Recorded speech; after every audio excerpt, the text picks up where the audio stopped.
રામ બધાને. કેમ છો બધા? મજામાં ને? તો મિત્રો સરસ મજાના વિડીયોની શરૂઆત કરીએ એ પહેલાં બધાને રામ રામ, સીતારામ, જય શ્રી કૃષ્ણ, મહાદેવ હરટોલ.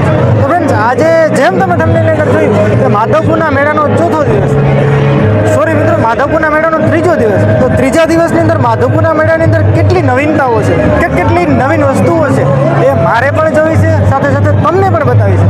તો ખરેખર બહુ મજા આવવાની છે. જોડાયેલા રહેજો વિડીયોની સાથે. ઘણી બધી અવનવી વસ્તુઓ છે આજે માધવપુરના મેળાની અંદર ત્રીજા દિવસે હું તમને બતાવીશ.